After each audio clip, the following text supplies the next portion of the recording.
अपघातात आणखी एक बळी गेलेला आहे। शुक्रवारी लोकलमध्ये स्टंट करणं एका मुलाच्या चांगलं जीवावर बेतलंय।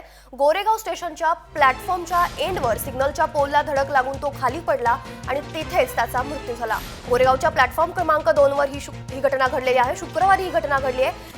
ही संपूर्ण घटना जी आहे ती सीसीटीव्ही मध्ये कैद झाली आहे। आपण दृश्यांमध्ये पाहू शकतोय कशा प्रकारे स्टंट करणारा एका मुलाला सिग्नलच्या पोलचा धडक लागली आणि तो मुलगा इथेच खाली पडला आणि जागीच त्याचा मृत्यू झालाय। गोरेगावच्या प्लॅटफॉर्म क्रमांक 2 वर ही घटना घडलेली आहे। शुक्रवारची ही घटना आहे। संपूर्ण घटना जी आहे ती सीसीटीव्ही कॅमेऱ्यात कैद झाली आहे। आपण ती दृश्यांमध्ये पाहू शकतोय कशा प्रकारे स्टंट बाजीने एका मुलाचा जीव घेतलाय।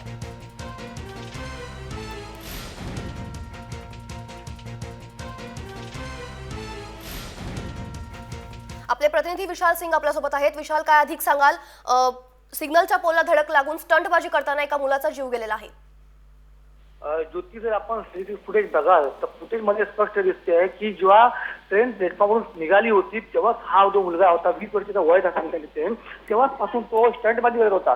पण पुढे जाऊन ते स्टंटबाजी करताना जो पुढे सिग्नलचा पोल होता म्हणजे जेव्हा प्लॅटफॉर्म संपते त्या ठिकाणी जो सिग्नलचा पोल होता त्याला धडक दिली आणि त्या धडकीनंतर त्या मुलाचा जागीच ठार झाला। पण आपण बघू शकतो की कशा प्रकारे स्टंट करत होता आणि जेव्हा त्यांनी प्लॅटफॉर्ममध्ये स्टंट करून दाखवला तर लोकांची नजर त्याच्यावरती गेली। त्यानंतर ती लोकांची नजर तिथपर्यंत होती जोपर्यंत धडक लागली नाही। बघू शकता की लोकल ट्रेनमध्ये स्टंट करणे एका मुलाला त्या जीवावरती आलाय। नक्कीच धन्यवाद विशाल दिलेल्या संपूर्ण माहितीसाठी। तर लोकल अपघातात आणखी एक बळी गेलेला आहे।